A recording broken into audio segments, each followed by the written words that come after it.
नमस्कार प्यारे बच्चों, जय हिंद। मैं परिहार सर आप सभी का मेरे इस YouTube channel primary digital study में स्वागत है। प्यारे बच्चों, आज के इस वीडियो में हम कक्षा दूसरी की हिंदी की पुस्तक का पाठ 19 सीखने जा रहे हैं और इस पाठ का नाम है बाग की सैर। आप सभी को कक्षा दूसरी की हिंदी की पुस्तक ओपन करना है और पाठ 19 आपको निकाल लेना है।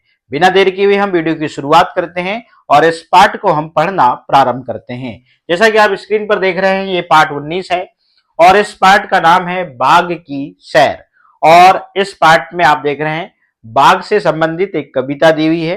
तो इस पाठ में हम क्या सीखेंगे? कविता का हाव भाव के साथ में भाषण और बाग बगीचों की उपयोगिता और स्वास्थ्य के लिए सैर का महत्व और पर्यावरण संरक्षण, क ट त वर्ण के संयुक्ताक्षर, शब्द निर्माण, वाक्य बनाना और वचन का प्रयोग हम सीखेंगे। तो आप देख रहे हैं इस प्रकार से बच्चे यहाँ पे आपको बाग में दिखाई दे रहे हैं। तो हम इस कविता को पहले जो है हाव भाव के साथ में वाचन करते हैं।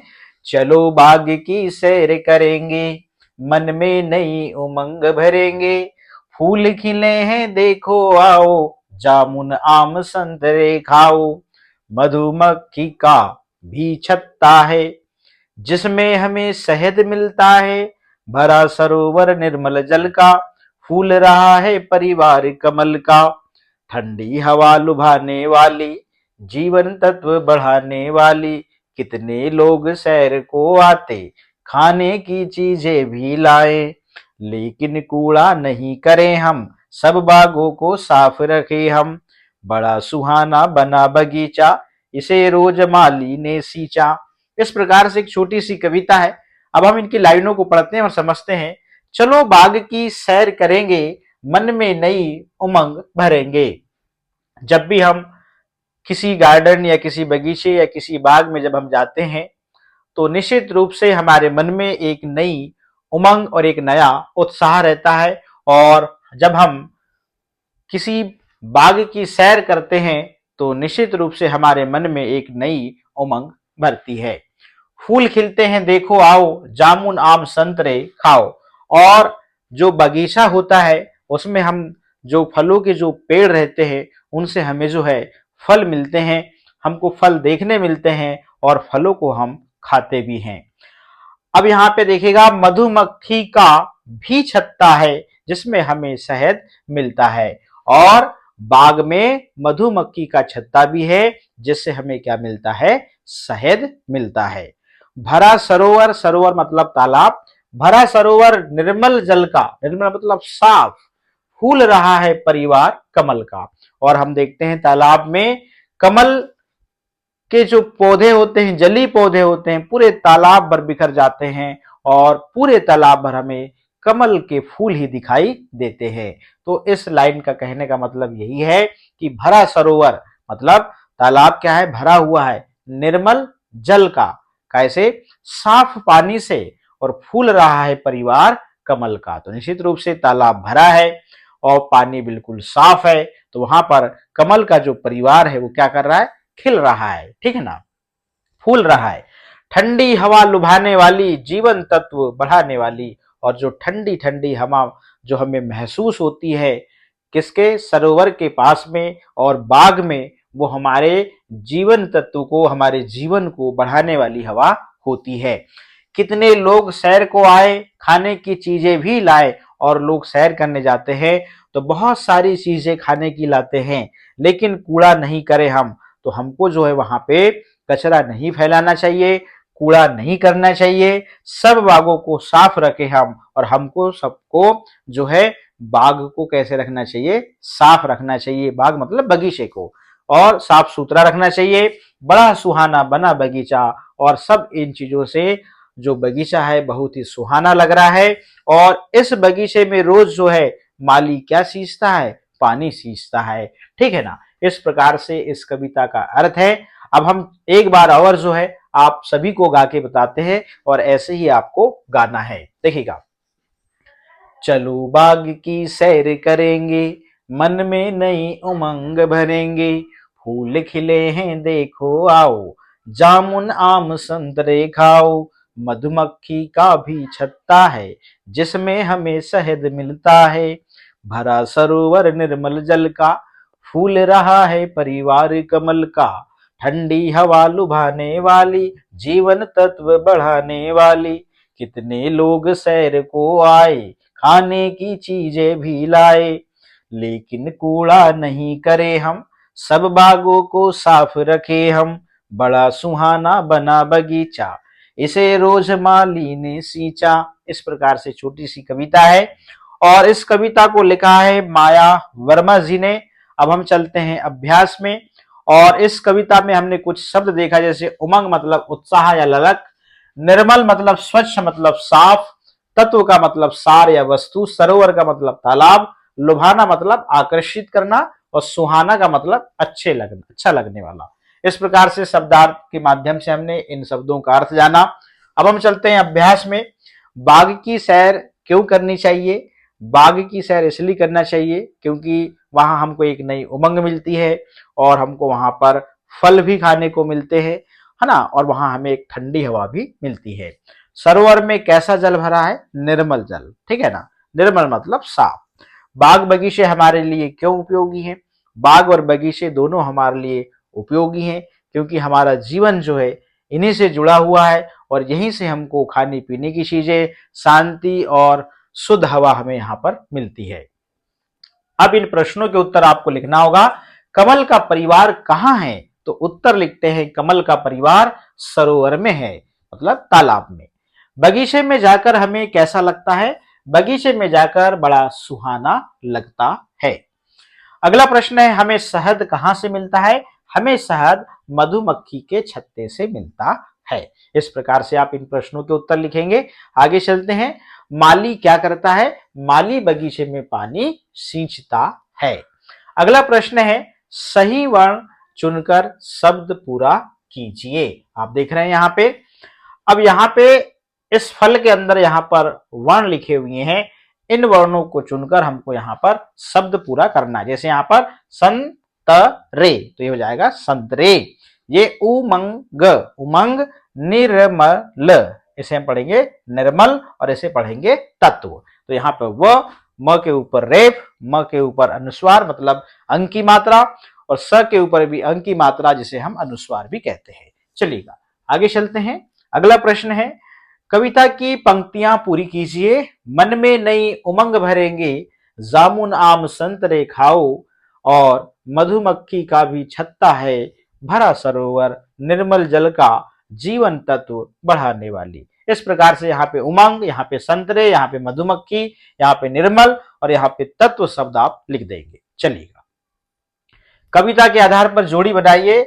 चलो बाग की सैर करेंगे, मन में नई उमंग भरेंगे, फूल खिले हैं देखो आओ, जामुन आम संतरे खाओ। इस प्रकार से आपको मिलाना है। आगे चलते हैं अगले प्रश्न में। पढ़िए समझिए और लिखिए। महत्व, तो यहाँ पे आपको महत्व लिखना है। तत्व, यहाँ पे तत्व लिखना है। मक्खी और यहाँ पे आपको मक्खी। अब यहाँ पे देखिए म, ह आधा त और व, इसे हम महत्व पढ़ते हैं। त आधा त और व तत्व, म आधा क और खी, इसे हम पढ़ते हैं मक्खी। दिए गए वर्णों को मिलाकर शब्द बनाइए। तो देखिएगा नी आधा र, म और ल, तो ये रेफ की मात्रा है जो आपको आधा र के रूप में यहाँ पे दिख रही है, तो इसे हम निर्मल पढ़ते हैं। ये विमर्श लिखा हुआ है जिसमें आप स के ऊपर रेफ की मात्रा देख रहे हैं, जो यहाँ पे आधा र के रूप में आप देख रहे हैं वी, म आधा र और स, इसे हम विमर्श पढ़ते हैं। जो तर्क शब्द है, क के ऊपर रेफ की मात्रा है जिसका उच्चारण आधा र के रूप में होता है। त आधा र और क, इसे हम तर्क पढ़ते हैं। अगला प्रश्न है समान ध्वनि वाले शब्दों की जोड़ी बनाइए। अब देखिएगा समान ध्वनि जिसे हम तुकान शब्द भी कहते हैं, शब्दों की अंतिम ध्वनि एक सी होती है। जैसे रखी मक्खी, महत्व तत्व, रखें चखें ठंडी घमंडी, कूड़ा चूड़ा, खींचा सींचा। ठीक, इस प्रकार से यहां से आपको छाट के यहां पर समान ध्वनि वाले शब्दों को आपको लिखना है। अब अगला प्रश्न है पढ़िए समझिए और लिखिए। संतरा मतलब एक और संतरे मतलब बहुत सारे। छत्ता एक, छत्ते बहुत सारे। भंवरा एक और भंवरे बहुत सारे। पत्ता एक और पत्ते बहुत सारे। एक वचन शब्द है, जी बहुवचन है। एक वचन शब्द किसी एक वस्तु के बारे में यहां पर आपको बोध हो रहा है, और ये बहुवचन शब्द है, यहां पर एक से अधिक वस्तुओं के बारे में यहां पर बोध हो रहा है। ठीक ना, यह अर्थ निकल रहा है। समान अर्थ वाले शब्द चुनकर लिखिए। अब देखिएगा, उत्साह, उमंग, तो उमंग मतलब भी उत्साह होता है और उत्साह मतलब भी उमंग होता है। भौरा, भौरा को हम, आप देखें, भौरा को भौरा भी कहते हैं और भौरा को भौरा भी कहते हैं। ठीक है ना। मधु मतलब शहद होता है और शहद को ही हम मधु कहते हैं। जल मतलब पानी और पानी को ही हम जल कहते हैं। तालाब को सरोवर कहते हैं और सरोवर मतलब तालाब। फूल मतलब सुमन और सुमन को ही हम फूल कहते हैं। हवा, हवा को पवन कहते हैं और पवन को भी हम हवा कहते हैं। निर्मल मतलब साफ और साफ मतलब निर्मल। इस प्रकार से समान अर्थ वाले शब्दों को आपको यहां पे चुन के यहां पे लिखना है। समूह से अलग शब्द को छांट कर लिखिए। आप देख रहे हैं समूह में शब्द लिखे हुए हैं, तो यहां पे एक शब्द अलग होगा जो समूह के संबंध से अलग होगा। जैसे नीम, बरगद, जामुन और शहद। तो नीम, बरगद और जामुन क्या है? ये पेड़ है और इसमें शहद जो है अलग है, तो यहां पे शहद लिख देंगे। कमल, गुलाब, कनेर और आलू। कमल, गुलाब और कनेर ये फूल हैं और आलू जो है ये क्या है? ये तो फल है, तो यहां पे हम आलू लिख देंगे। नदी, तालाब, संतरा और समुद्र। तो नदी में भी पानी है, तालाब में भी पानी मिलेगा आपको, समुद्र में पानी मिलेगा, मगर संतरा एक फल है, तो इस प्रकार से आप यहां पे संतरा लिख देंगे। बाग, बगीचा, मधुमक्खी और आग। तो आप देख रहे हैं बाग, बगीचा और मधुमक्खी तीनों का संबंध है, मगर आग का यहां पे कोई संबंध नहीं है, आप यहां पे आग जो है लिख देंगे। तो समूह से अलग शब्द को छांट के आपको इस प्रकार से लिखना है। चलिएगा, अब करने की बारी। किसी दिन बगीचे की सैर करने जाइए और वहां पाए जाने वाले पेड़ों की सूची बनाइए। यह आपको स्वयं से करना है। पेड़ लगाने के लिए क्या क्या करेंगे बताइए। तो पेड़ लगाने के लिए सबसे पहले तो एक पौधा चाहिए, ठीक है ना। और पौधा लगाएंगे तो आप क्या करेंगे? उसकी देखभाल करेंगे, रोज पानी देंगे, उसकी सुरक्षा करेंगे, ये सब चीजें आपको करना होगा। लेकिन कूड़ा नहीं करें हम, सब बागों को साफ रखें हम। सोचिए ऐसा क्यों कहा गया, हमें किन बातों का ध्यान रखना चाहिए। देखिएगा, जिस जगह हम घूमने जा रहे हैं बाग बगीचे में, यदि वहां हम कचरा फैलाएंगे, कूड़ा फैलाएंगे, तो वहां गंदगी हो जाएगी, क्योंकि वहां पे जगह साफ है, वहां का वातावरण साफ है, वहां जाने से हमको एक नई उमंग मिलती है। और वहीं यदि मान लीजिए आपको गंदगी मिलेगी तो आप वहां जाएंगे क्या? नहीं जाएंगे। क्या आप किसी गंदी नाली में उतरते हैं क्या वहां घूमने के लिए? नहीं। तो ये सब चीजें हैं।